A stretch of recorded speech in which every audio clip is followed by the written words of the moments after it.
Merci, sous vos applaudissements, je crois que sans attendre, pourquoi attendre finalement. Merci d'accueillir Claude Lelouch et Cadmerade, s'il vous plaît.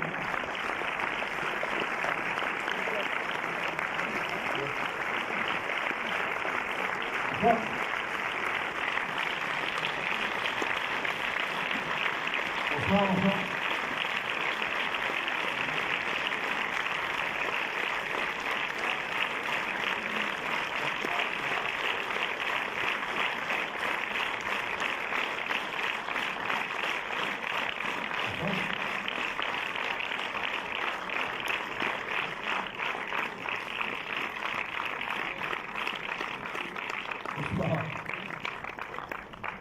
Finalement, l'argent n'avait pas d'importance. Ça reste dans la tête, hein. C'est l'histoire d'un vieux piano tombé amoureux d'une Trompette. C'est bon, vous avez suivi. Juste pour savoir. Vous avez joué au 13 novembre pour le siffler dans la rue un peu partout et parler de ce film évidemment. Claude Lelouch, Cadmerade, merci beaucoup d'être ici. Je vais très rapidement laisser la parole au public. Peut-être d'abord, Claude, vous poser cette question, et c'est ce que j'ai ressenti en sortant de ce film. C'est un grand hommage au cinéma, d'autant qu'il y a énormément de références, beaucoup de films. On sent que vous êtes fait plaisir aussi à nous donner quelques pistes comme ça, de films qui vous ont marqué, qui vous ont touché, ou que vous avez fait d'ailleurs aussi. D'autant que votre histoire, elle naît au cinéma quand vous êtes tout petit. Oui, alors si vous voulez, pour résumer, ça fait 60 ans que je vis une grande histoire d'amour avec le cinéma, voilà. Et c'est vrai que cette histoire d'amour, j'ai essayé effectivement de filmer des choses que j'aimais un peu plus que d'autres. Voilà. Donc si vous voulez, j'ai très vite compris qu'il fallait que je filme mon intime condition. Comme j'ai eu la chance d'écrire toutes ces histoires, dans les années 60, 70, 80, enfin jusqu'à aujourd'hui, mon intime condition a changé de film en film, avec le temps qui passe. Et c'est vrai qu'avec les années qui passent, Voilà, bien. Voilà. c'est vrai que avec les années qui passent, l'intime condition change, le regard qu'on porte sur les gens change. Et c'est vrai que je me suis un peu accroché à la phrase de Victor Hugo qui disait « Les plus belles années d'une vie sont celles qu'on n'a pas encore vécues ». Ben, jusqu'à maintenant, je l'ai vérifié. Voilà. Et donc, si vous voulez, j'ai essayé de filmer des hommes et des femmes qui me semblaient un peu moins dégueulasses que les autres, des hommes et des femmes que j'avais envie d'avoir pour amis ou de prendre dans mes bras. Voilà. Donc, si vous voulez, c'est plus facile de filmer les choses qu'on aime que celles qu'on n'aime pas. Et au fur et à mesure que le temps est passé, vous avez dû vous en apercevoir, la musique a joué un rôle très important dans tous mes films pratiquement.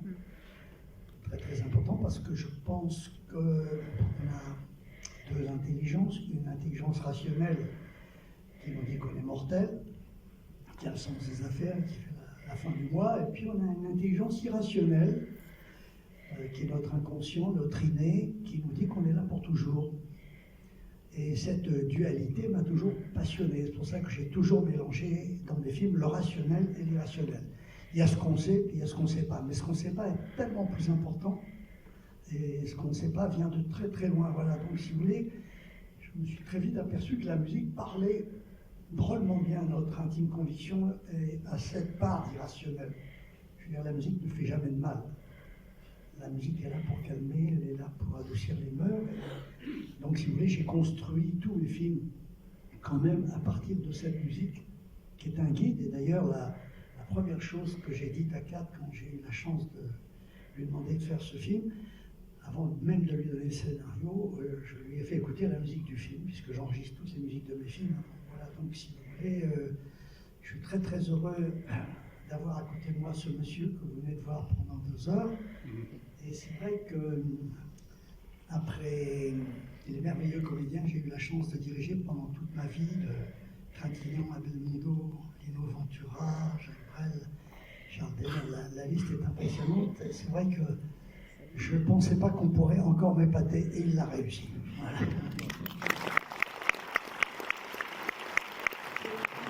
manière, Michael, de vous donner la parole avant de la donner à la salle. Travailler avec Claude Lelouch, c'est pas rien, c'est unique, évidemment. C'est un cauchemar. C'est un cauchemar. J'ai appris que vous étiez le seul à avoir eu le scénario dans tous les comédiens et comédiennes.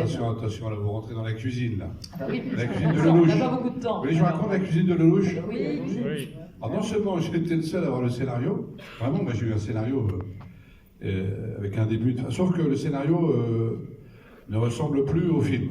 Voilà, déjà ça c'est Claude Lelouch. Et Claude Lelouch, c'est vrai qu'il donne le scénario à son acteur principal et les autres découvrent plus ou moins les scènes qui vont jouer le matin. Donc ça c'est particulier. Et c'est pour ça que c'est toujours cette sensation de liberté, de spontanéité chez Claude. Et le plus important, ce qu'on vous a dit tout à l'heure, il y a un truc que fait Claude que jamais personne m'avait fait, c'est qu'il vous souffle certaines répliques pendant que vous jouez. Vous imaginez, je ne sais pas si vous avez déjà assisté à un tournage de cinéma, voilà, vous êtes en train de jouer, d'un coup il fait bon maintenant, dis-lui ça.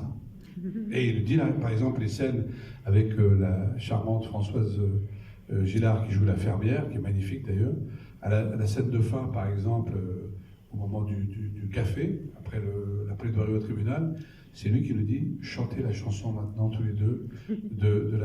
Tout ça c'est Claude sur l'instant. C'est pour ça que un scénario c'est une chose, ce qu'il appelle lui les figures imposées, mais il y a beaucoup de figures libres et il faut être un acteur, je crois, assez disponible, assez qui aime le risque pour pouvoir accepter de faire tout ce qu'il vous dit sans réfléchir et sans s'étonner. Et ça c'est une chance que j'ai eue de rencontrer Claude et de faire partie de cette grande famille maintenant et d'être ce héros que je trouve assez beau en même temps à l'image. Franchement, première fois que je me trouve beau. J'ai même eu envie de moi à un moment donné. Bon, ah mais c'est moi en fait. Non mais c'est vrai.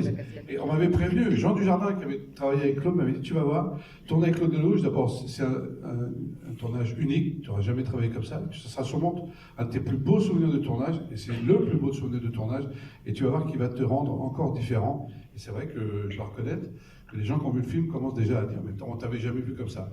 Et ça pour un acteur c'est assez agréable, franchement. Donc je remercie Claude évidemment et Valérie Perrin, sa femme. Pourquoi je parle de sa femme? Parce que si je n'avais pas rencontré sa femme dans un train, je ne serais pas avec vous ce soir. En revenant de votre mariage, c'est ça voilà. l'histoire ou pas? Vous voulez savoir vraiment ce qui s'est passé ou pas? Oui. C'est Claude Lelouch. Après on vous laisse la parole parce que malheureusement on est bavard, on a tellement envie de vous raconter notre vie.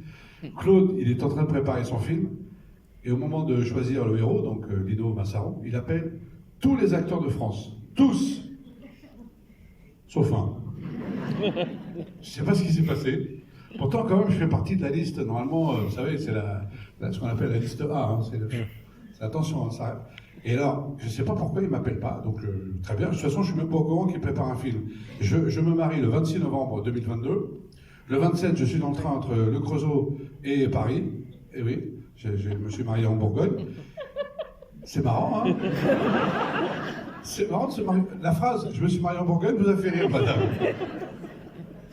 C'est marrant, cette phrase, elle est drôle. Je vais la mettre dans mon prochain spectacle. Ah, vous savez quoi? Je me suis marié en Bourgogne.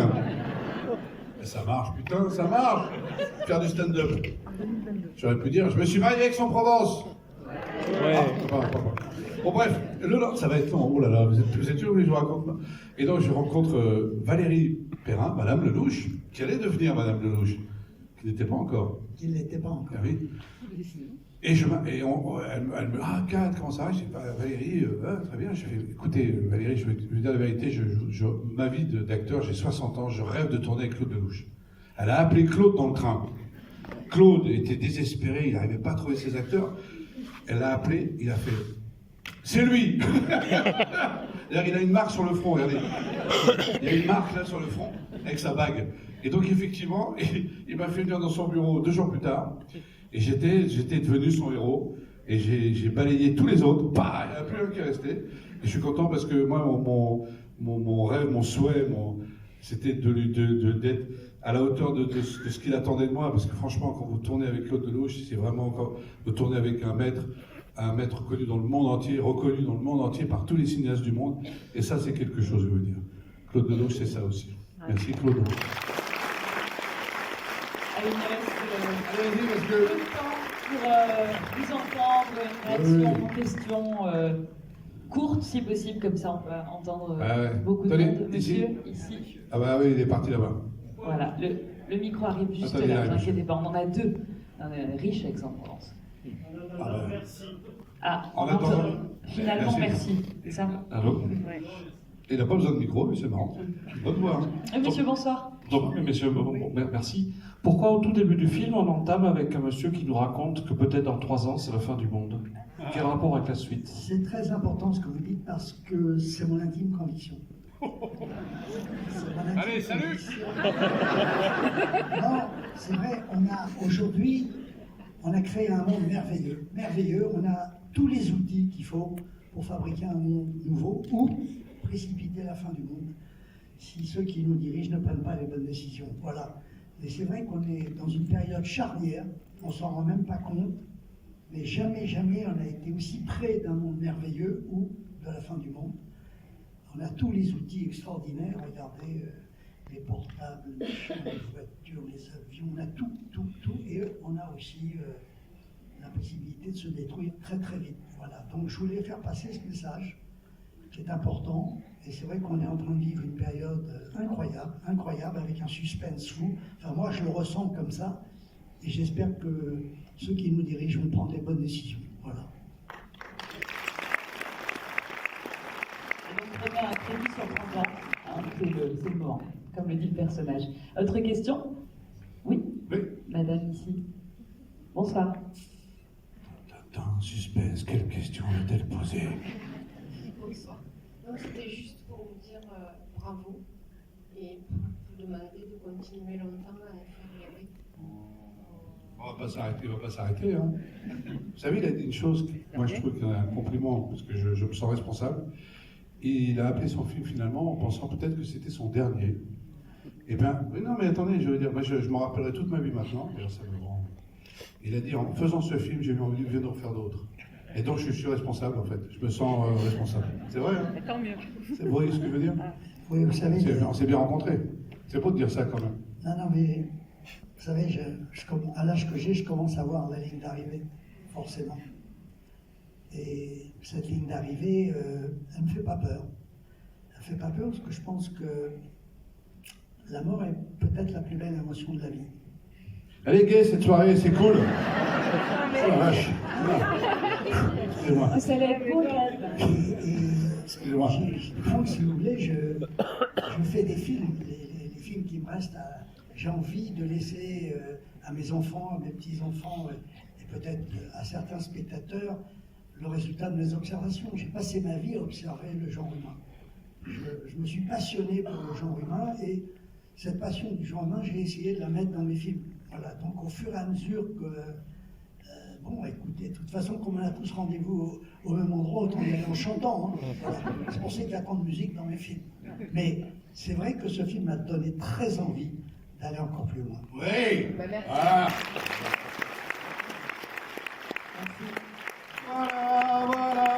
Voilà qui je suis. Barbara Pravi, c'est magnifique. Magnifique, effectivement. Elle est tellement... Bon, je crois que dans la salle, Ah oui. il y a la chanteuse Est-ce qu'elle est là, de Gospel Stella? qui doit être là. Elle est là, Stella? Et Stella, est-ce que tu es là, Stella? Oui, elle est là-bas. La chanteuse de Ah, Gospel. venez, Stella, Viens, venez. Stella. Ah bah oui, bah... Stella, Stella, Stella, Stella. Oh, when the sense, Oh, when the sense goes... magnifique chanteuse, regardez, magnifique Stella. Voilà, accueillons-la sous les applaudissements.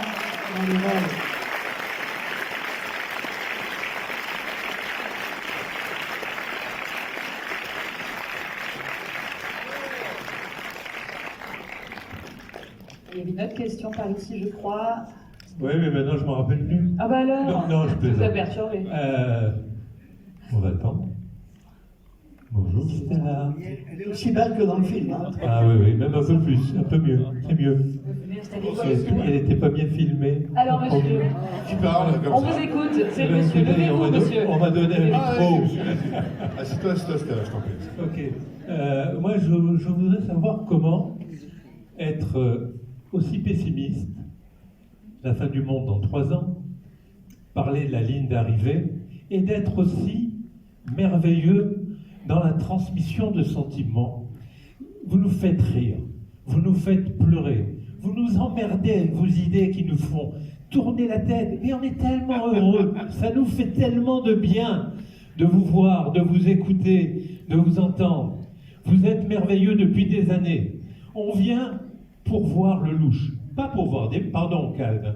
Ça va, c'est ma soirée, de toute façon, c'est ma soirée. J'ai glissé. C'est la fin du monde, on va tous mourir, ne vous inquiétez pas. On vient pour voir le louche, pour voir ce qu'il va nous raconter, pour voir dans quelle ambiance il nous met. Il y a la musique qui nous transporte, qui nous fait rêver, qui en fait nous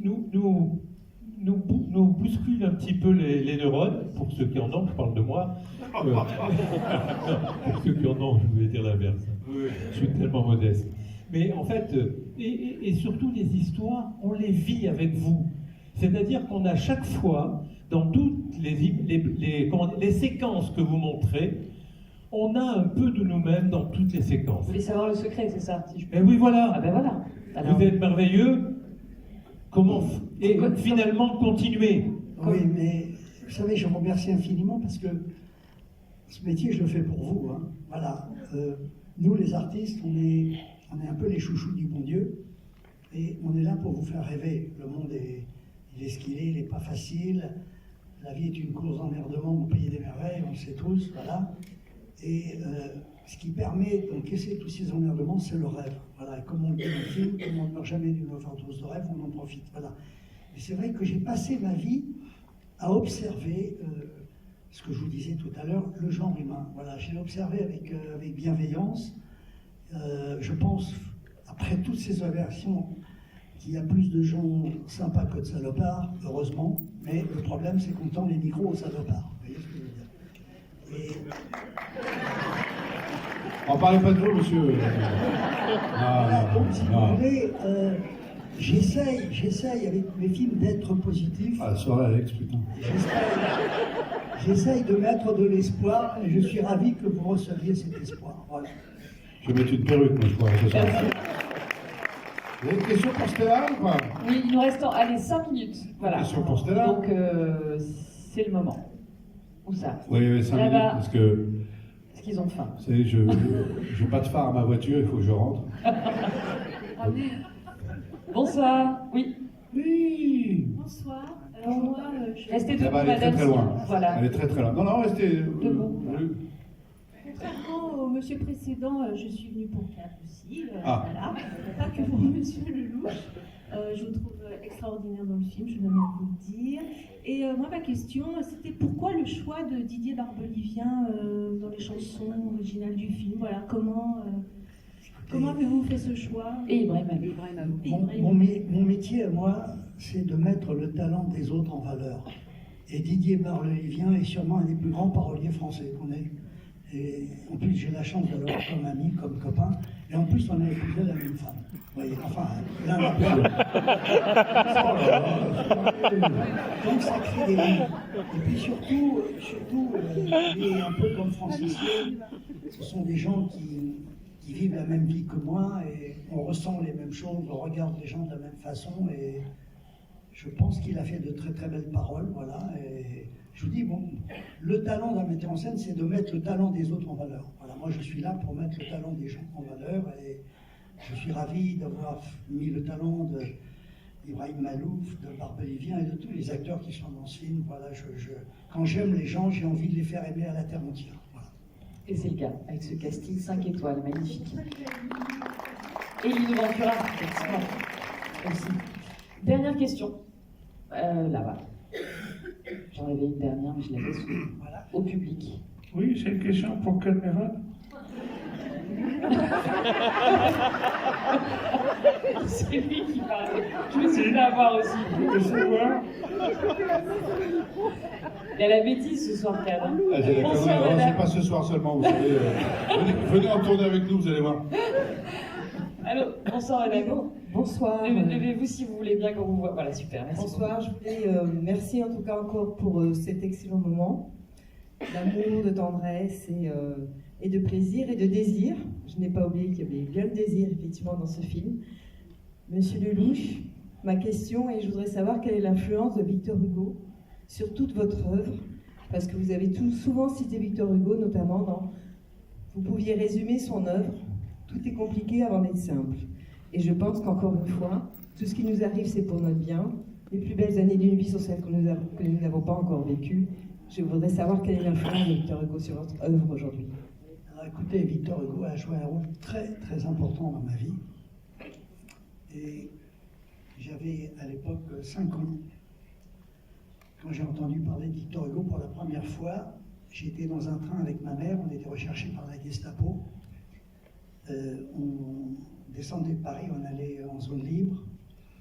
Et à Dijon, les Allemands et les Français sont montés dans le train comme ça pour contrôler les papiers. Et effectivement, à un moment donné, les papiers de ma mère et les miens étaient faux, puisque on voyageait sous un faux nom, et on nous a fait descendre du train pour nous arrêter. Voilà. Et à ce moment-là, ma mère a eu un coup de génie. Elle a pris sa montre et elle l'a donnée au mec qui nous arrêtait, qui nous a laissé remonter dans le train. Voilà. Et on est remonté dans le train, ma mère s'est écroulée, elle s'est mise à pleurer, et elle a dit « Oh, quel Thénardier !» Et je lui ai dit « Qu'est-ce que c'est qu'un Thénardier ?» Et pour la première fois, elle m'a raconté Les Misérables. Voilà. Et c'est vrai qu'elle m'a raconté à sa façon, à elle, qu'il y avait des Jean Valjean, des Thénardier, qu'il y avait des Javert. Et très vite, j'ai compris que Victor Hugo, parce qu'après je l'ai lu, évidemment, non seulement je l'ai lu, mais je l'ai adapté au cinéma après avec Belmondo. Mais c'est vrai que pour moi, Les Misérables, c'est le plus beau livre du monde. Voilà. Si vous voulez, c'est la Bible en compréhensible et la Torah en clair. Voilà. Mais ça raconte exactement la même chose. Il a merveilleusement compris le genre humain. Il a merveilleusement repéré toutes les catégories du genre humain. Et je l'en remercie, ça m'a fait gagner du temps. Voilà. Et donc, quand j'ai adapté Les Misérables, c'était un hommage que je lui ai fait. Et puis, en plus, comme je vous le disais tout à l'heure, cette phrase extraordinaire, quand il disait « Les plus belles années d'une vie sont celles qu'on n'a pas encore vécues », c'est vrai, je le vérifie. Même à 87 ans, je ne me suis jamais autant marré. Voilà.